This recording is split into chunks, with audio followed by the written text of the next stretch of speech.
All right. Shalom, shalom. First and foremost, I give all praise and glory to Yahweh, Ba'ashem, Yahweh Shai, Ba'ashem, Kakatash. Double honors to the apostle and great millstone, our teachers, and salutations to the Akim teaching that's true, walk the folk on the earth, true society, man. But this basically is going to get into a little lesson.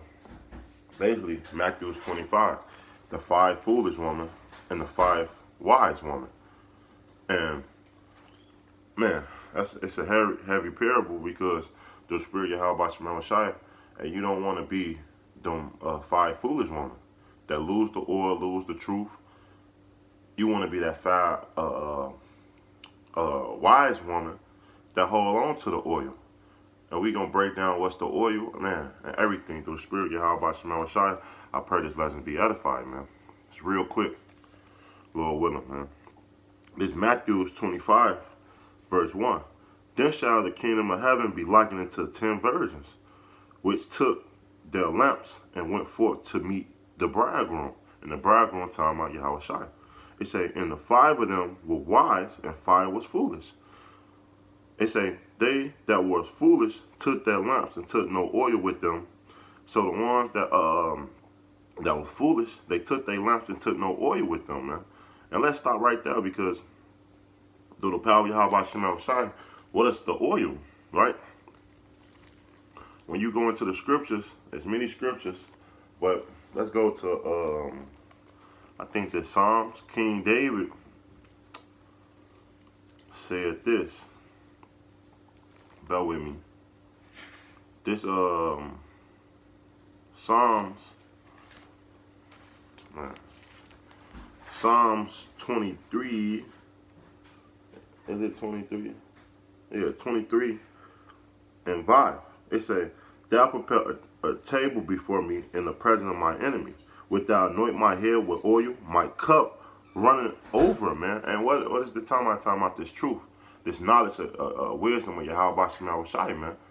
Because when you get this knowledge, it flows through you, man. That's why when you read John, it said what?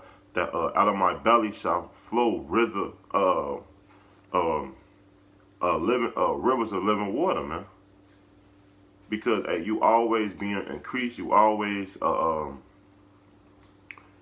being refreshed, and plus wisdom is no stop to wisdom, man. Let's get a couple more scriptures proving that, man. This is Isaiah 61. Verse 3, it say, to appoint unto them that mourn in Zion, to give them beauty for ashes, the oil of joy for mourning. And what's oil of joy for mourning? Meaning it's truth. Because guess what? When you what's the comforter? Of course, we know the comforter talking about the Holy Spirit of Yahweh Shemel Shai, but what did the Lord say? He said he come in the value of the book. So guess what? These scriptures come for you, man. The Lord come for you, man. When you read, when you things written for 4 times, learning for our learning, man. When you see the mighty works of the Lord, when you know that this kingdom is falling and you see it, when you know that the Lord promised you riches and that you endure and you part of the elect, you will get it. Those things come for you because guess what? We know it's not no end. It's just, this not, the way it is right now, it's not just how it's supposed to be. You get vexed, you get upset. But guess what? Through the spirit of Yahweh Shemel Shai, you understand that, hey, this thing is coming to an end. So let's read this again. This is Isaiah 61, verse 3. It say, to appoint unto them that mourn in Zion, because guess what? Who is mourning? The Israelites. Hey, it tell you, let's get this real quick. Prove that real quick. This Proverbs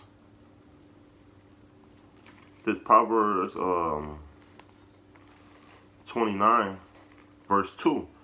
It say, when the righteous are in authority, the people rejoice. So when we rule and people, Solomon and King David, we was in the height of our kingdom, man.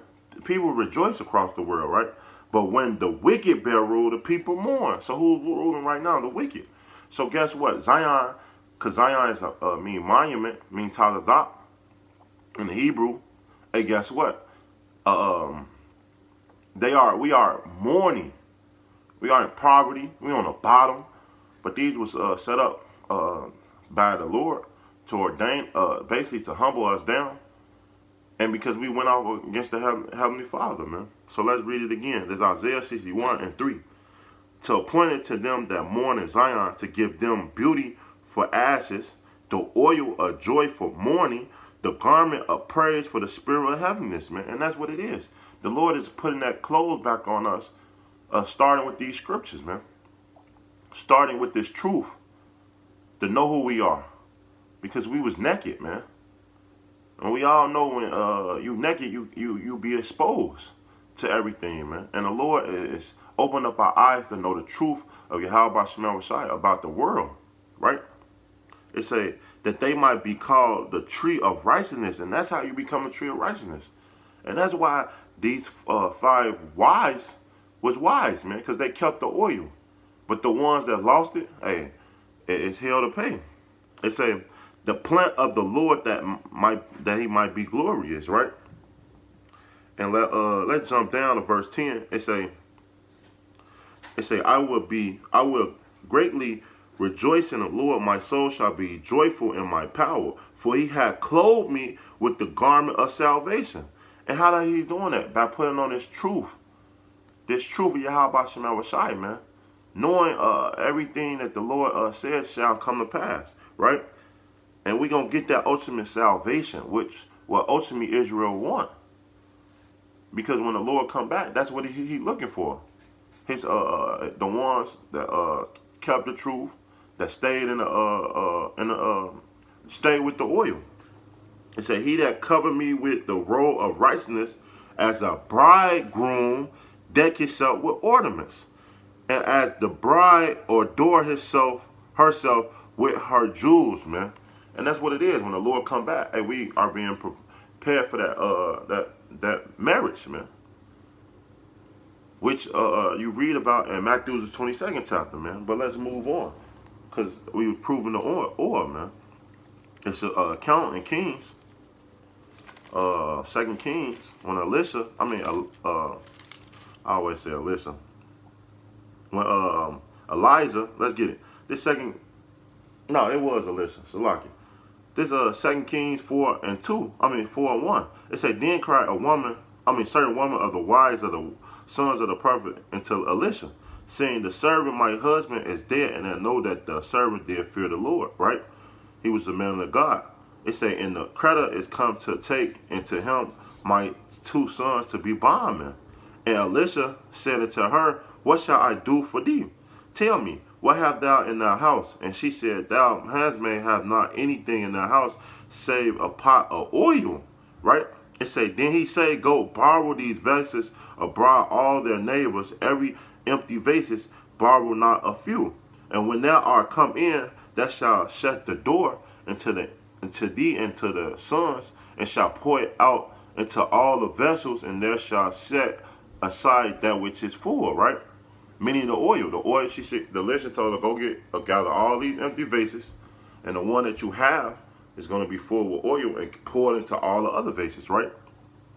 It says, so she went from him and shut the door upon her and to her sons, and brought the vessel to her, and she poured out. And it came to pass, when the vessel was full, that she said unto her son, bring me a vase. And he said unto her, there is no more vases more. And the oil stayed. And she came into the man of God, and he said, go and sell the oil and pay the debtor, and live that the children of the rest, man. And that oil is a representation of this truth. Of the truth. It's because this parable is parabolic, man. But it shows you that oil never run. Yahweh Shemel Rashai never ran out, man. She had even more oil to fill more vessels, but she didn't have none, man. Just like King David said, man. So let's get one more precept. Then we gonna jump back to that Matthew's 25. This Proverbs 21, verse 20. It say, there is a treasure to be desired and oil in the dwelling of the wise. Because guess what? The wise is going to have the oil. The wise is the ones that's going to what? Keep its truth. The five foolish and the five wise, right? It say, but a foolish man spinning it up, man. Because a foolish, just like the, let's go back to the Matthews, man. Because just like the five foolish, they didn't keep the truth. And we going to prove that. It's going to sell you. Verse 3 again, Matthew 25:3. They that were foolish took their lamps and looked not oil with them, but the wise took oil in their vessels with their lamps, which the bridegroom tarried, they all slumbered and slept, because they basically went.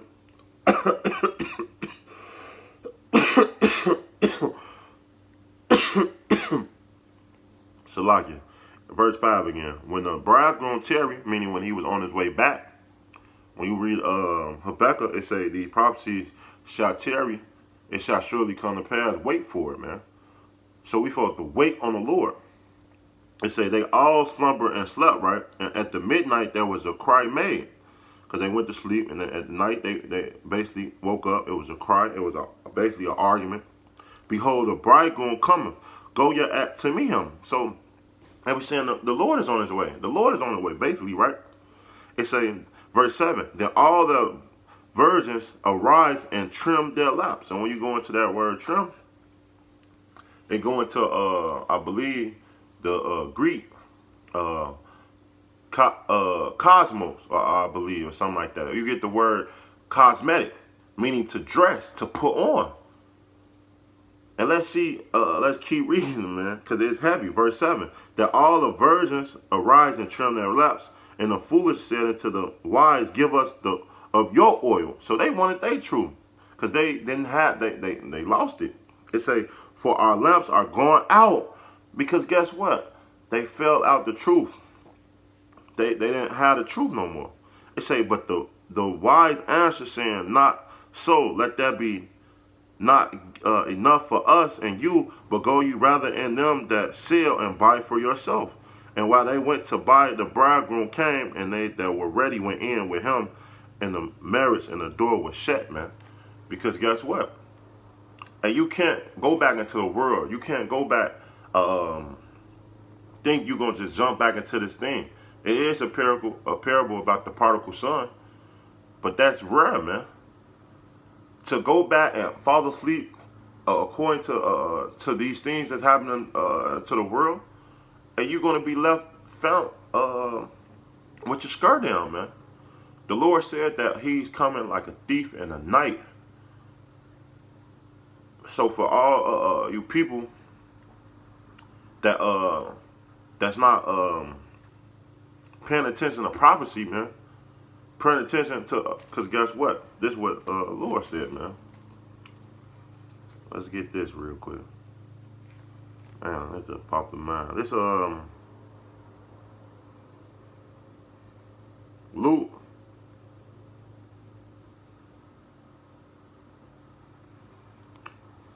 That's it. This Luke 12, and I'm gonna start at 35. Let your lamp be going about and your lights burning, and ye yourself light unto men that wait for their Lord. When he wait, he return from the wedding, that when he come and knock, that they might open unto him immediately, right? Blessed are the servant who the Lord, when he come, shall find watching, man. And that's what the five was doing, man. And we that's what we do on the highways and byways. When we go into prophecy, when we watching for these things to fall, the kingdom, this kingdom to fall, our kingdom to rise, Quan Yasharala, rise. He Prince of the power, man. We are establish our kingdom right here, right now, man. And say, verily I say unto you, that he shall gird him himself and make him to sit down to meat, and will come forth and serve them. And if he shall come in the second watch or come in the third watch and find them so blessed are those servants, man. Because guess what? You watching. You watching for the Lord till your master coming back. We watching until the Lord come back to save us. to give that ultimate salvation, man. Right? Verse 29. And this know that if the good man of the house had known what hour the thief would come, he would have watched and not have suffered his house to be broken in. But ye therefore ready also, for the Son of Man come at an hour when you think not, man. And that's what it was. Because some people come to the truth and think that they can go back into the world, which I don't see how, because the Lord said, anyone that return back to righteousness much shall shall get the sword, man. He hate those things, man. A man to return from righteousness, man, or think he still got time, or this and that, want to live your life. That's off.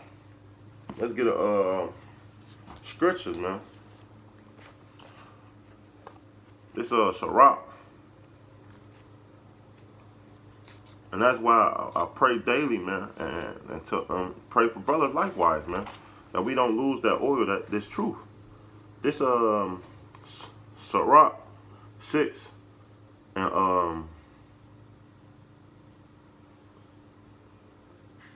let's start at 19. Coming to her as one that power and soul, and wait for her good fruit. For thou shalt toil much and labor about her that shall eat of the fruit of her right soon. She is very unpleasant to the unlearned, and he that without understanding will not remain with her. Meaning what? The five foolish. She would lie upon him as a mighty stone of trial. He would cast her from her, it belong. For wisdom is according to her name, and she is not manifesting to many, man. Many. So a lot of people are not going to come into the truth. Right? They say verse 23. Give ear, my son, refuse my advice, and refuse not my counsel. Put thy feet into her feathers, and the net into her chains. So be enslaved into wisdom, man. Verse 25. Bow down thy shoulder and bear her, and be not grieved with her bonds. Coming to her with our whole heart, and that's the key. Coming to her with our whole heart, man. Being sincere, holding on to this truth, and keep her ways while all thy power. Right? With all thy power, man. So it's in your power and keep the law, statutes, commandments to your best ability, man. Search and see, and she shall be made known unto thee. And when thou have gather her, hold her, let her not go. And that's what the key is, man. Because a lot of these people let wisdom go. They let that oil go. Ultimately, the Lord take it away from them. Because you just weren't predestined, man. I should say. And that's scary. That's scary. But if you're doing what needful, coming with the Lord and praying daily and fasting and doing things to your best ability and with your whole heart, the Lord is counting it as righteousness, man. Not getting proud. Not disobeying brothers or anything, man, to that sort. Always increasing, always studying, not being slothful, man. Not going out there and teaching, doing what's right in the sight of the Heavenly Father, man. Because when he come back, if you don't got that spiritual garment or that garment on, man, right? If you don't have that garment in your mind, hey, you're not gonna make it. They say wisdom and knowledge shall be the stability of our times, man. So if you don't have this wisdom in the time that when the Lord come back, guess what? You're gonna be out here like them five foolish, man. Thinking that you got time to come back and do this and do that, man. No. The time is right now. Get right now, man. I got one more scripture. The spirit y'all about some outside, and then I'm gonna close it out. This Luke 9.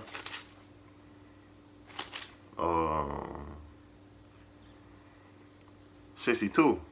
It's saying Yahweh said unto him, no man hath put his hand to the plow and look it back is fit for the kingdom of Yahweh, man.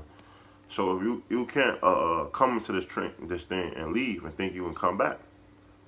Like I said, there is an exception to the prodigal son, but who want to test the waters? The Yahweh Shema Messiah. The Lord said, don't tempt him, man. This not nothing to play with. You have to finish this race. Like Paul said, man, I fought the good fight, and I finished my course. And that's what you're supposed to be.